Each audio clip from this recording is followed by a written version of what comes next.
तो उत्तर प्रदेश से हमारे साथ हमारे संवाददाता राजकुमार जुड़ चुके हैं, तो वहीं दिल्ली से हमारे साथ हमारे संवाददाता ईशा जुड़ चुकी है। रुक करना चाहेंगे दिल्ली का, और ईशा आपसे जानना चाहेंगे कि आज दिल्ली में क्या कुछ महत्वपूर्ण रहने वाला है, क्या कुछ बड़ी खबरें हैं? जी पूजा, दिल्ली से 3 बड़ी खबर आ रही है पूजा। पहली खबर ये है कि अगर हम पहली खबर की तरफ रुख करें तो पहली खबर ये है कि जो काफ़ी लंबे समय से कक्षा 6 से लेके कक्षा 8 तक के स्कूल बंद थे, उनको एक बड़ी राहत की खबर आई है। वो फिर से ओपन करने की बात कही है, जिनमें कही गई है कि 50% छात्राओं के साथ स्कूल को खोला जाए, जिसमें सामाजिक दूरी के साथ-साथ सैनिटाइजर और बच्चों पर विशेष ध्यान दिया जाएगा। अगर दूसरी खबर की बात करें तो दिल्ली में बढ़ते डेंगू और मलेरिया को देखते हुए दिल्ली सरकार, आम आदमी पार्टी की सरकार ने अलग-अलग विधानसभा में फॉगिंग अभियान शुरू करने की बात कही है। 27 अक्टूबर से सभी विधानसभाओं के विधायक को सूचित किया गया है कि फॉगिंग अभियान शुरू किया जाए, जी। जिससे कि डेंगू और मलेरिया के कम से कम केस आ सके। दिल्ली और तीसरी खबर की बात करें तो तीसरी खबर में दिल्ली सरकार ने कोरोना वैक्सीन जिन गवर्नमेंट सरकारी नौकरी वाले व्यक्ति ने वैक्सीन नहीं लगाई है, उनको वैक्सीन लगाने की बात कही है। 16 अक्टूबर तक वैक्सीन लगवा ले पहली डोज भी, तभी वो नौकरी पे जा पाएंगे, वरना उन्हें रोक दिया जाएगा। उसके बावजूद 2 लाख से अधिक कर्मचारी ने अभी तक वैक्सीन नहीं लगाई है। जी, बहुत बहुत शुक्रिया आपका तमाम जानकारी के लिए ईशा। रुक करेंगे उत्तर प्रदेश का, जहां से हमारे साथ हमारे संवाददाता राजकुमार जुड़े हुए हैं। राजकुमार जी, आज क्या कुछ बड़ी खबरें रहने वाली है उत्तर प्रदेश में? आज उत्तर प्रदेश में एक बड़ी खबर जो थी वो सुबह 10:30 बजे जी। 4 जो नए एमएलसी बने हैं उन एमएलसीओं का शपथ ग्रहण समारोह था विधानसभा के टंडन हॉल में। राजऋषि टंडन हॉल में उनका शपथ ग्रहण समारोह है, जिसमें उत्तर प्रदेश के मुख्यमंत्री योगी आदित्यनाथ के अलावा उप मुख्यमंत्री डॉक्टर दिनेश शर्मा, उप मुख्यमंत्री केशव प्रसाद मौर्य और तमाम जो महत्वपूर्ण लोग थे वो मौजूद रहे। 10:30 बजे ये शपथ ग्रहण समारोह बहुत सादगीपूर्ण तरीके से मनाया गया, जिसमें जतिन प्रसाद, जिसमें चौधरी वीरेंद्र सिंह सरीखे जो 4 एमएलसी बनाए गए हैं भारतीय जनता पार्टी के कोटे से, उनको शपथ ग्रहण कराया गया। आज मुख्यमंत्री योगी आदित्यनाथ का गोंडा का दौरा है। गोंडा में एक मेडिकल कॉलेज का वो शिलान्यास करेंगे और उसके अलावा 200 करोड़ रुपए की जो परियोजनाएं हैं उनका लोकार्पण का कार्यक्रम है। शाम तक का जो कार्यक्रम है मुख्यमंत्री योगी आदित्यनाथ का, आज गोंडा के दौरे पर रहेंगे पूरे समय। वहाँ के मुख्यमंत्री, वहाँ के जो अधिकारी हैं, तो भारतीय जनता पार्टी को जिम्मेदार कार्यकर्ताओं के साथ भी उनकी मुलाकात का कार्यक्रम है। उसके अलावा उत्तर प्रदेश में आज 2 केंद्रीय मंत्री रामदास अठावले और स्मृति ईरानी का दौरा है। स्मृति ईरानी रायबरेली जाएंगी, जबकि रामदास अठावले मऊ की तरफ विचरण करेंगे और वहाँ पर जाके एक राजनीतिक, क्योंकि उत्तर प्रदेश धीरे धीरे चुनाव की तरफ बढ़ता हुआ जा रहा है, तो इसलिए बहुत महत्वपूर्ण हो गया है कि आज तमाम राजनीतिक दलों का बहुत यहाँ पे आवागमन रहेगा। राष्ट्रीय लोकदल के राष्ट्रीय अध्यक्ष जयंत चौधरी का आज बाजना एक क्षेत्र पड़ता है मथुरा में, वहाँ का एक कार्यक्रम है। वहाँ एक छोटी सी जनसभा रखी है वहाँ के कार्यकर्ताओं ने, उसको वो संबोधित करेंगे। और मथुरा, क्योंकि मथुरा से मेंबर ऑफ पार्लियामेंट रहे हैं जयंत चौधरी, तो वहाँ पे राष्ट्रीय लोकदल के कार्यकर्ताओं के साथ मुलाकात करेंगे। उसके अलावा मऊ में आज पूरे दिन का कार्यक्रम है समाजवादी पार्टी के राष्ट्रीय अध्यक्ष और पूर्व मुख्यमंत्री अखिलेश यादव का। अखिलेश यादव वहाँ पर कई जनसभाओं को संबोधित करेंगे। आज पूरा उत्तर प्रदेश का जो राजनीतिक जो ढांचा है, राजनीतिक जो तापमान है, वो पूरे परवान पर रहेगा, पूरा तेज रहेगा। जी, बहुत बहुत शुक्रिया आपका राजकुमार जी तमाम जानकारी के लिए। रुक कर लेते हैं बिहार का, जहां से हमारे साथ हमारे संवाददाता विवेक रंजन जुड़ चुके हैं। विवेक, आपसे जानना चाहेंगे आज क्या कुछ महत्वपूर्ण खबरें हैं बिहार में, क्या कुछ आज बड़ी खबरें? बिल्कुल, बिहार की बात कर ली जाए तो बिहार में आज लालू प्रसाद यादव 2 जगह जनसभाएं करने वाले हैं। तारापुर और कुशेश्वर स्थान 2 सीटों पर उपचुनाव चल रही है, उसको लेकर दोनों जनसभाएं दोनों जगह से पटना से वो निकल चुके हैं, दोनों जगह जनसभाएं करेंगे।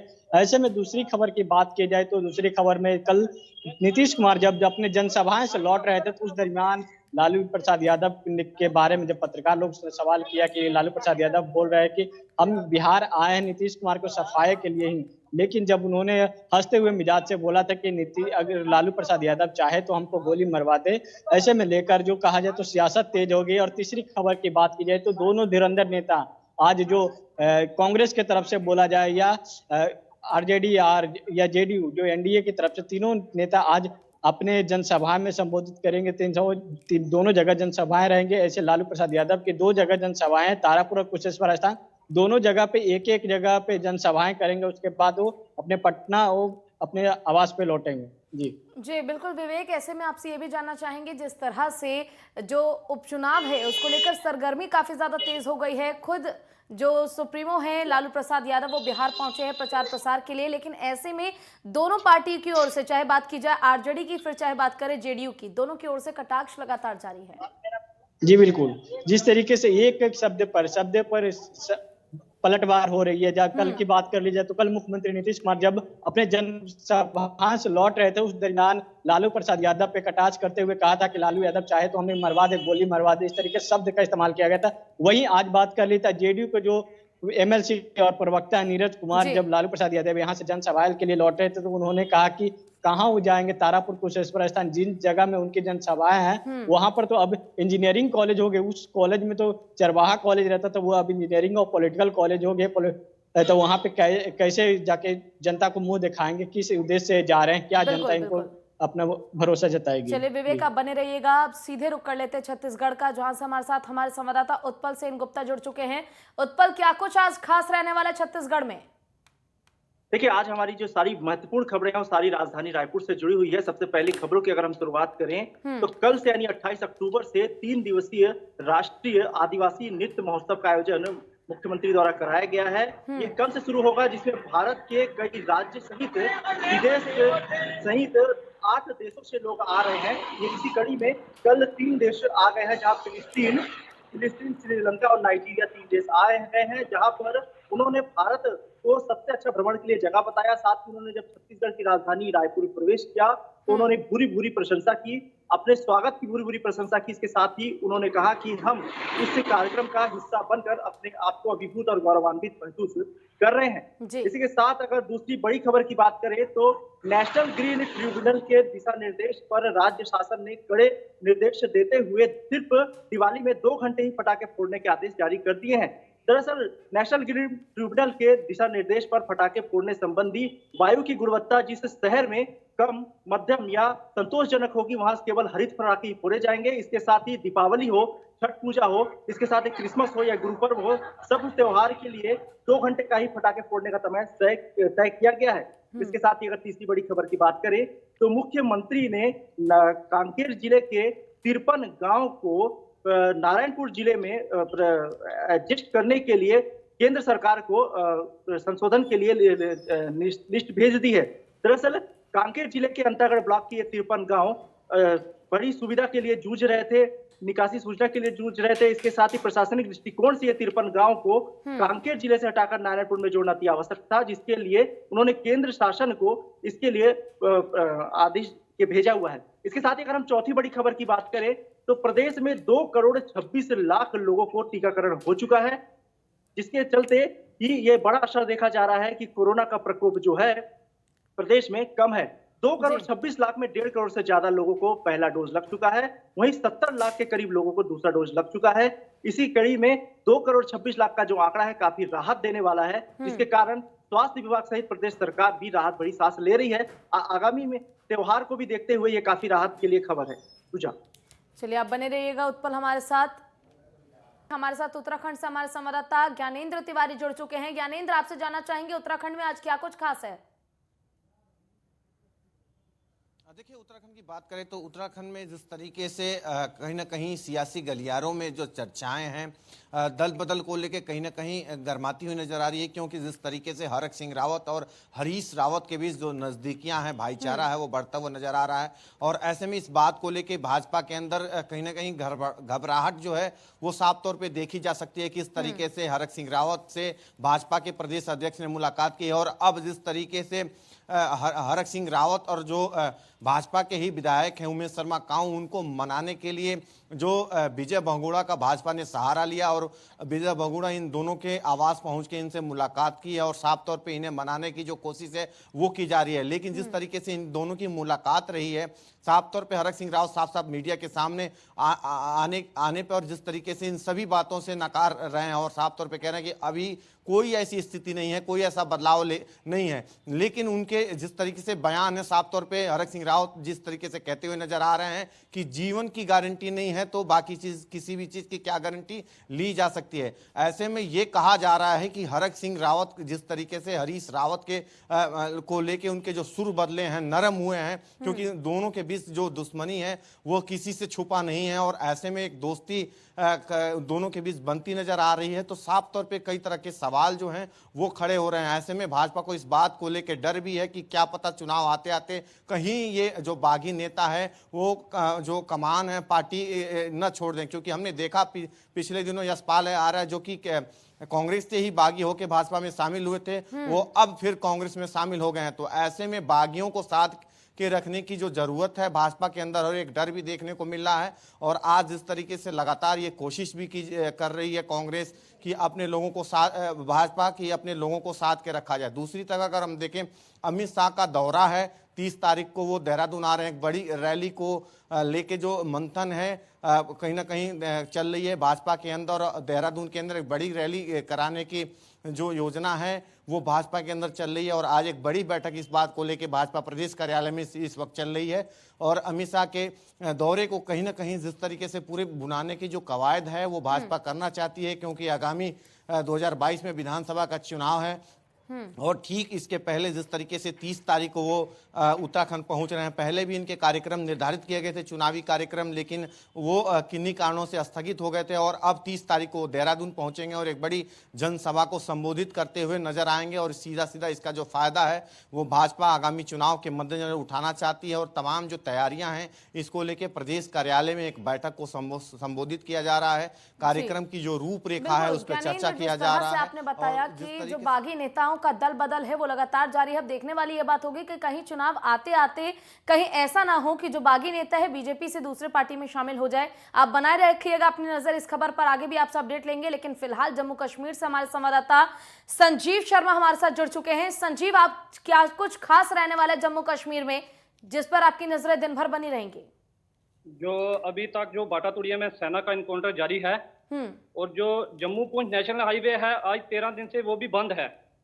लेकिन सेना को कल बहुत बड़ी कामयाबी मिली है। सेना ने आतंकियों को एक ठिकाने को तबाह किया है बाटातुड़िया सेक्टर में, जहां पर एक AK-47 राइफल और कुछ रोंड और कुछ अन्य सामग्री जो खाने पीने का सामान है वहां से आतंकवादी का बरामद किया गया है।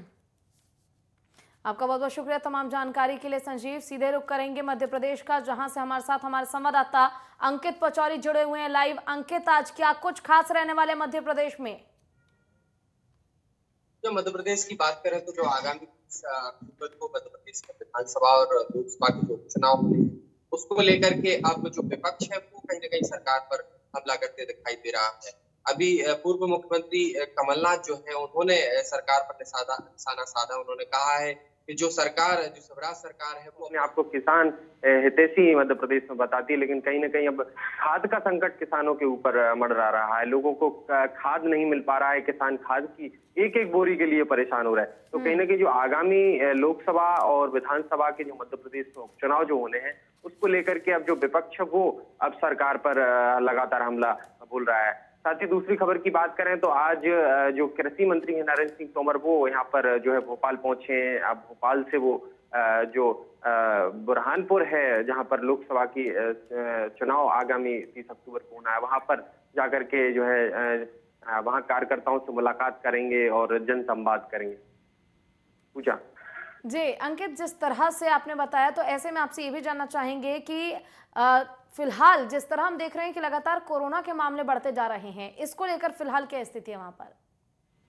बिल्कुल, लगातार जो कोरोना के मामले हैं वो कहीं ना कहीं अभी पिछले दिनों मध्य प्रदेश में बढ़े हुए हैं। कल की हम बात करें तो लगभग मध्य प्रदेश में 27 नए मामले सामने आए थे, जिसके बाद गृह मंत्री जो नरोत्तम मिश्रा है कहीं ना कहीं उनने चिंता जाहिर करी थी कि अब लोगों को एक बार फिर सतर्क होने की जरूरत है। साथ ही साथ जो स्वास्थ्य विभाग है उसकी भी कहीं ना कहीं अब जिम्मेदारियां और जो चिंताएं हैं वो यहाँ पर बढ़ गई हैं। दूसरी बात यह है कि मध्य प्रदेश के जो 5 जिले हैं जिनमें उपचुनाव होना है, 3 विधानसभा है, रैगांव, जोबट और पृथ्वीपुर, और 1 लोकसभा सीट है खंडवा। तो कहीं ना कहीं इनमें जो जनसभाएं जो हो रही हैं, रैलियां जो हो रही हैं, आम सभाएं जो हो रही कहीं ना कहीं अब फिर एक संकट नजर आ रहा है कि कहीं ना कहीं इन रैलियों से जो भीड़ इकट्ठा हो रही है, जो लोग एक साथ इकट्ठा हो रहे हैं, सोशल डिस्टेंसिंग का पालन नहीं हो पा रहा, मास्क का सुनिश्चित रूप से पालन नहीं, तो कहीं ना कहीं एक बार फिर एक चिंता यहाँ पर बढ़ी हुई है कि अंकित, अब जिस तरह मध्य हम प्रदेश में देख एक रहे हैं बार कि फिर कोरोना लगातार का देश के अलग अलग राज्यों में अब कोरोना के बाद डेंगू अपने पैर पसार रहा है। मध्य प्रदेश से जुड़ी आपसे ये जानना चाहेंगे कि फिलहाल मध्य प्रदेश में डेंगू की क्या स्थिति है? बिल्कुल पूजा, मध्य प्रदेश में डेंगू लगातार बढ़ रहा है। डेंगू के साथ चिकनगुनिया और मलेरिया के भी मरीज यहाँ पर मिल रहे हैं। लगातार कई जगहों पर यहाँ पर जो है डेंगू का लार्वा भी यहाँ पर मिला है, जिसके बाद से जो नगर निगम है वो कहीं ना कहीं कार्रवाई के लिए और जगह जगह जो है लार्वा को नष्ट करने की कार्रवाई यहाँ पर की गई। साथ में जहाँ पर लार्वा मिला वहाँ उन लोगों पर भी जो है चालानी कार्रवाई नगर निगम के द्वारा की गई है। तो लगातार जो मध्य प्रदेश में डेंगू, मलेरिया, चिकनगुनिया के मामले बढ़ रहे हैं, उसको लेकर के चिंताएं तो बढ़ी रही थी, साथ ही अब जो कोरोना के मामले बढ़ रहे हैं कहीं ना कहीं अब उससे एक बड़ी परेशानी निकल कर सामने आ रही थी। बिल्कुल, जिस तरह आपने बताया अंकित कि 5 क्षेत्रों में जो ये उपचुनाव होने हैं, इसको लेकर सरगर्मी काफी ज्यादा तेज है, जहां पार्टियों की ओर से लाजमी सी बात है कि रैलियां की जा रही होगी, लोगों को संबोधित किया जा रहा होगा। ऐसे में कहीं ना कहीं कोरोना का खतरा तो बढ़ता ही है, लेकिन आपसे ये जानना चाहेंगे कि प्रशासन की ओर से क्या कुछ तैयारी की गई है इसको लेकर? देखिए, प्रशासन लगातार पूजा लोगों में ये अपील कर रहा है कि आपको मास्क सुनिश्चित रूप से यहाँ पर लगाना है, सोशल डिस्टेंसिंग का पालन करना है, दूरी बना करके रखना है। लेकिन कहीं ना कहीं जब चुनाव होते हैं तो एक आम सभा होती है, रैलियां होती हैं, जनसभाएं होती हैं, तो कहीं ना कहीं ये जो सोशल डिस्टेंसिंग का पालन है, मास्क है, ये सारी चीजें सुनिश्चित रूप से अनिवार्यता रूप से नहीं हो पाती। तो कहीं ना कहीं चिंता तो प्रशासन के सामने है ही, लेकिन निर्वाचन आयोग का जो फैसला है कि चुनाव इन क्षेत्रों में कराना है तो वो उसका भी पालन करना अनिवार्य है। अंकित, एक और अहम सवाल देखिए आपसे करना चाहूंगी। जिस तरह आपने बताया कि डेंगू की स्थिति फिलहाल इतनी ज्यादा मध्य प्रदेश में खराब नहीं हुई है, ऐसे में जो पुख्ता इंतजाम करने की जरूरत होती है स्वास्थ्य विभाग की ओर से, फिर चाहे बात की जाए फॉगिंग की या फिर अस्पताल में बेड की या तमाम सुविधाओं की, ताकि जनता को कोई परेशानी ना हो, तो क्या इस प्रकार के व्यापक जो प्रबंध है वो स्वास्थ्य विभाग की ओर से, प्रशासन की ओर से, खास तौर पर सरकार की ओर से क्या किए गए हैं मध्य प्रदेश में?